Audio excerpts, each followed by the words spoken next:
Hello दोस्तों, स्वागत है आप सभी का आपके अपने YouTube channel unique coaching centre में। आज से हम लोग बायोलॉजी के ऑब्जेक्टिव प्रश्न देखने वाले हैं। आज हम लोग पहला चैप्टर का जैव प्रक्रम पोषण जो है पहला चैप्टर उसका ऑब्जेक्टिव देखने वाले हैं। इसका ऑब्जेक्टिव 2 पार्ट में आएगा। ये पहला पार्ट है, इसके बाद दूसरा पार्ट आ जाएगा। बस 2 पार्ट में इस पहला चैप्टर का जो भी इम्पोर्टेंट ऑब्जेक्टिव क्वेश्चन है इन सभी को हम लोग कवर कर लेंगे। आज पहला पार्ट स्टार्ट कर रहे हैं, नेक्स्ट इसके बाद वाला दिन मतलब इसका दूसरा पार्ट आ जाएगा। तो चलिए शुरू करते हैं। देखिए हमारा पहला क्वेश्चन है, जो क्लोरोफिल वर्णक का रंग है, ऑप्शन ए में है हरा, बी में है नीला, सी में है लाल और डी में है सफ़ेद। तो इसका आंसर हो जाएगा ऑप्शन नंबर ए। क्लोरोफिल वर्णक का रंग कैसा होता है?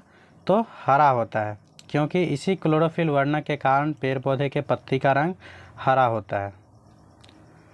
ये काफ़ी इम्पोर्टेंट क्वेश्चन था, इसको याद रखिएगा। नेक्स्ट देखते हैं दूसरा क्वेश्चन है, जो पाचन की क्रिया पूर्ण होती है, मतलब पाचन की क्रिया कहाँ पूर्ण होती है? ऑप्शन ए में है अग्न्याशय में, बी में है बड़ी आंत में, सी में है छोटी आंत में और डी में है ग्रास नली में। तो इसका आंसर हो जाएगा ऑप्शन नंबर सी, मतलब भोजन का पाचन कहाँ पूर्ण होता है? तो छोटी आंत में पूर्ण होती है।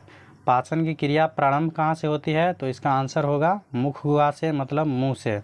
हम लोग जो भोजन करते हैं उसका पचना प्रारंभ हो जाता है मुंह से और पूर्ण होता है, मतलब कंप्लीट होता है छोटी आंत में जाके। ये भी काफ़ी इम्पोर्टेंट था। देखते हैं नेक्स्ट तीसरा क्वेश्चन। तीसरा हमारा क्वेश्चन है, जो शरीर में भोजन का पचना किस प्रकार की अभिक्रिया है? ऑप्शन ए में है उपचयन, बी में है संचयन, सी में है विस्थापन और डी में है अपचयन। तो इसका आंसर हो जाएगा ऑप्शन नंबर ए। शरीर में भोजन का पचना किस प्रकार की अभिक्रिया है? तो उपचयन अभिक्रिया।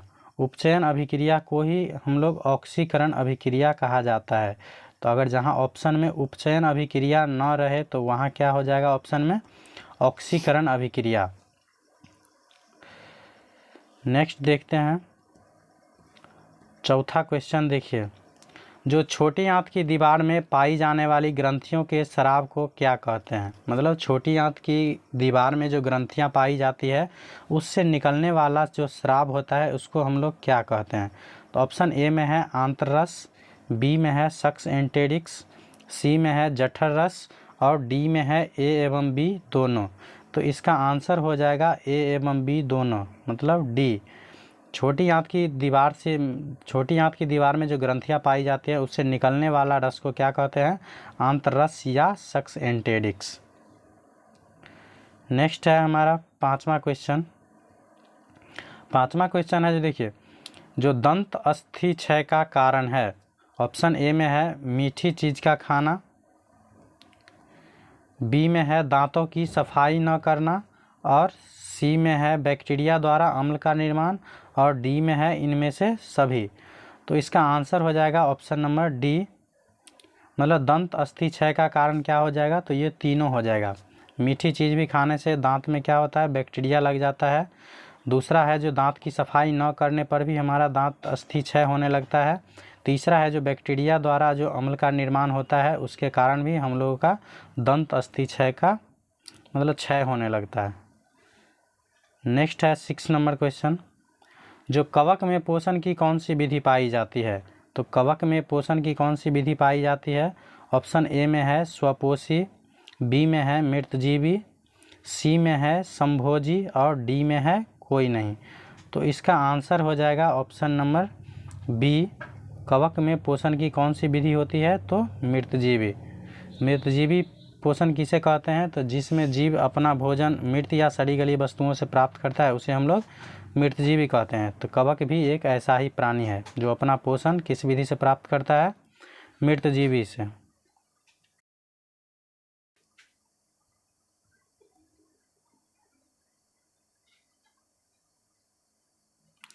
नेक्स्ट देखते हैं 7 नंबर क्वेश्चन। ये काफ़ी इंपॉर्टेंट क्वेश्चन है, इसको एकदम याद रखिएगा। 7वां है, जो डेंडाइन के ऊपर दांतों की सुरक्षा हेतु पाई जाने वाली कठोर परत को क्या कहते हैं? मतलब डेंडाइन के ऊपर जो दांत का ऊपरी परत होता है, सुरक्षा परत, उसको हम लोग क्या कहते हैं? तो ऑप्शन ए में है इनामेल, बी में है कैनाइन, सी में है दंत प्लाक और डी में है मोलर। तो इसका आंसर हो जाएगा ऑप्शन नंबर ए, मतलब डेंडाइट के ऊपर जो दांत की सुरक्षा हेतु जो परत होता है उसको हम लोग क्या कहते हैं? इनामेल। यही इनामेल है जो शरीर का सबसे कठोर भाग है। अगर पूछा जाए जो मानव शरीर का सबसे कठोर भाग क्या है, तो वो होता है इनामेल, जो दांत की ऊपरी परत को कहा जाता है। नेक्स्ट देखिए 8वां, ये भी काफ़ी वीवीआई क्वेश्चन है बोर्ड के एंगल से। देखिए 8वां क्वेश्चन है, जो मानव शरीर की सबसे बड़ी ग्रंथि के रूप में जाना जाता है। तो मानव शरीर की सबसे बड़ी ग्रंथि क्या है? ऑप्शन ए में है जठर ग्रंथि, बी में है लार ग्रंथि, सी में है यकृत और डी में है आंत्र ग्रंथि। तो इसका आंसर हो जाएगा ऑप्शन नंबर सी। मानव शरीर की सबसे बड़ी ग्रंथि क्या है? तो ये होता है यकृत। अगर मानव शरीर का सबसे बड़ा अंग पूछा जाए तो सबसे बड़ा अंग होता है त्वचा, और मानव शरीर की सबसे बड़ी ग्रंथि क्या होती है? यकृत। इसका भार लगभग 1.5 kg के आसपास होता है, याद रखिएगा। नेक्स्ट देखते हैं 9 नंबर क्वेश्चन है, जो प्रकाश संश्लेषी अंगक है, ये भी काफ़ी इम्पोर्टेंट है, इसको भी याद रखिएगा। प्रकाश संश्लेषी अंगक कौन है? तो ऑप्शन ए में है पत्ती, बी में है हरित लवक, सी में है क्लोरोफिल और डी में है एपिडर्मिस। तो इसका आंसर हो जाएगा ऑप्शन नंबर बी। प्रकाश संश्लेषी अंगक किसे कहा जाता है? तो इसका आंसर हो जाएगा बी। प्रकाश संश्लेषी अंगक हरित लवक को कहा जाता है। अगर प्रकाश संश्लेषी अंग रहे तो प्रकाश संश्लेषी अंग कहा जाता है पत्ती को, और प्रकाश संश्लेषी अंगक किसे कहा जाता है? तो वो होता है हरित लवक। नेक्स्ट देखते हैं क्वेश्चन नंबर 10, ये भी काफ़ी इम्पोर्टेंट है, इसको भी एकदम याद रखिएगा, बोर्ड के एंगल से काफ़ी इम्पोर्टेंट है। 10वां क्वेश्चन है, जो प्रकाश संश्लेषी इकाई है, मतलब प्रकाश संश्लेषी इकाई किसे कहा जाता है? ऑप्शन ए में है क्लोरोफिल, बी में है क्लोरोप्लास्ट, सी में है प्लास्टिड और डी में है इनमें से कोई नहीं। तो प्रकाश संश्लेषी इकाई किसे कहा जाता है? तो इसका आंसर हो जाएगा ऑप्शन नंबर ए। क्लोरोफिल को प्रकाश संश्लेषी इकाई कहा जाता है। क्लोरोफिल वर्णक कहाँ पाया जाता है? तो यह पाया जाता है क्लोरोप्लास्ट में या पत्ती में। नेक्स्ट देखते हैं 11 नंबर क्वेश्चन, यह है, जो मनुष्य के मुख गुहा में कितनी जोड़ी लार ग्रंथियां पाई जाती है? मुख गुहा का मतलब होता है मुंह, तो मनुष्य के मुख गुहा में मतलब कितनी जोड़ी लार ग्रंथियां पाई जाती है? तो ऑप्शन ए में है 1, बी में है 2, सी में है 3 और डी में है 4। तो इसका आंसर हो जाएगा ऑप्शन नंबर सी। मनुष्य के मुख गुहा में जो है 3 जोड़ी लार ग्रंथियां पाई जाती है, सब मैंडिबुलर, सब लिंगुअल और पैरोटिड। मतलब ये 3 जोड़ी लार ग्रंथियां कहाँ पाई जाती है? मनुष्य के मुख गुहा में। तो इसका आंसर हो जाएगा ऑप्शन नंबर सी। नेक्स्ट चलते हैं 12 नंबर क्वेश्चन पर। 12 नंबर क्वेश्चन है, जो स्वाद कलियाँ पाई जाती है, मतलब स्वाद कलियाँ कहाँ पाई जाती है? ऑप्शन ए में है अग्न्याशय की ऊपरी सतह पर, बी में है जीभ की ऊपरी सतह पर, सी में है अग्रचवर्णक पर और डी में है ग्रसनी की भीतरी दीवार पर। तो इसका आंसर हो जाएगा ऑप्शन नंबर बी। स्वाद कलियाँ कहाँ पाई जाती है? तो जीभ की ऊपरी सतह पर। इसी स्वाद कलियाँ के मदद से हम लोग कोई भी भोजन करते हैं तो उसका स्वाद ले पाते हैं, जो कहाँ पाया जाता है? पर।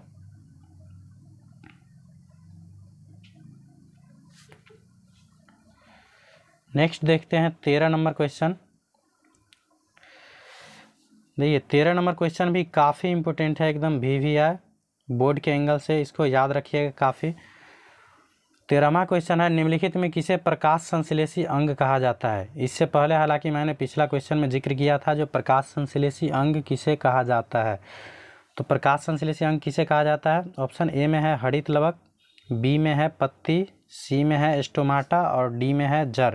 तो इसका आंसर हो जाएगा ऑप्शन नंबर बी। प्रकाश संश्लेषी अंग किसे कहा जाता है, तो पत्ती को। अगर प्रकाश संश्लेषी अंगक रहे तो वो किसे कहा जाता है, हरित लवक को। नेक्स्ट देखते हैं 14 नंबर क्वेश्चन। जो प्रकाश संश्लेषण द्वारा किसकी प्राप्ति होती है, तो प्रकाश संश्लेषण द्वारा किस चीज़ की प्राप्ति होती है। ऑप्शन ए में है वसा, बी में है प्रोटीन, सी में है ग्लूकोज और डी में है प्रकाश। तो इसका आंसर हो जाएगा ऑप्शन नंबर सी, प्रकाश संश्लेषण द्वारा किसकी प्राप्ति होती है, ग्लूकोज का। नेक्स्ट देखते हैं 15 नंबर क्वेश्चन।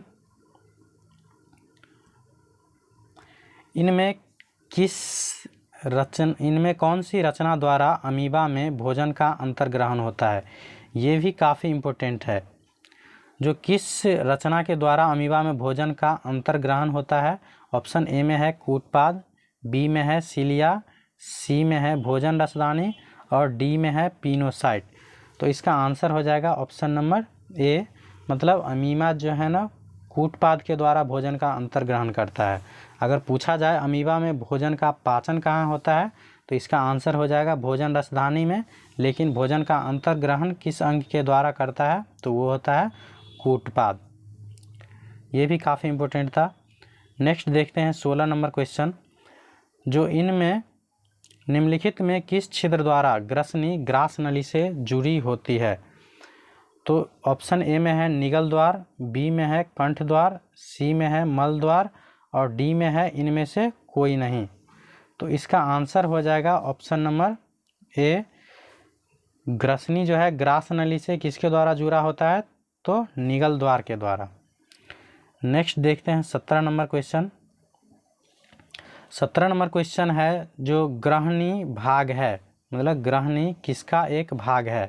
ऑप्शन ए में है मुख गुहा का, बी में है अमाशय का, सी में है छोटी आंत का और डी में है बड़ी आंत का। तो इसका आंसर हो जाएगा ऑप्शन नंबर ए, ग्रहणी किसका एक भाग है, तो छोटी आंत का। छोटी आंत का जनरली 3 भाग होता है। पहला होता है ग्रहणी, दूसरा होता है जेजूनम और तीसरा होता है इलियम। तो ग्रहणी किसका एक भाग है, छोटी आंत का।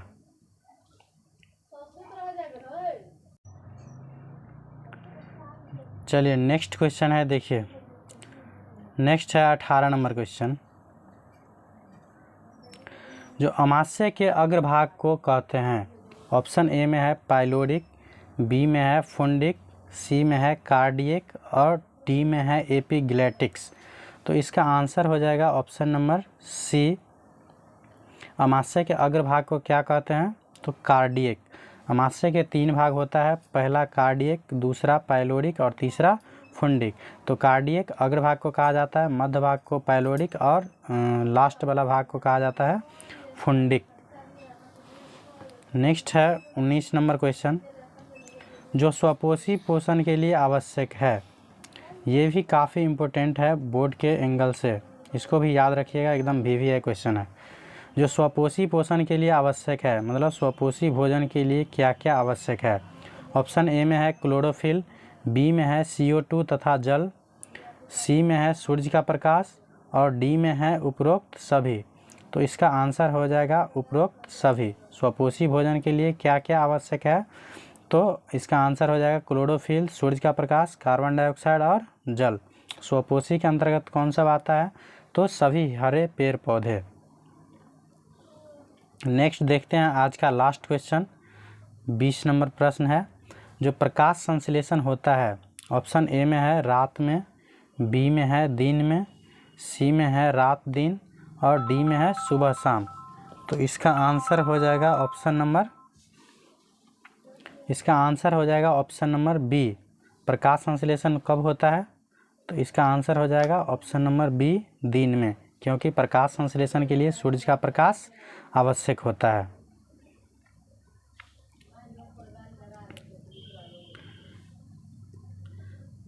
चलिए वीडियो देखने के धन्यवाद, थैंक यू। अगर यह वीडियो आपको हेल्पफुल लगे तो चैनल को सब्सक्राइब कर दीजिएगा, लाइक कमेंट एंड शेयर ज़रूर करें। Thank you.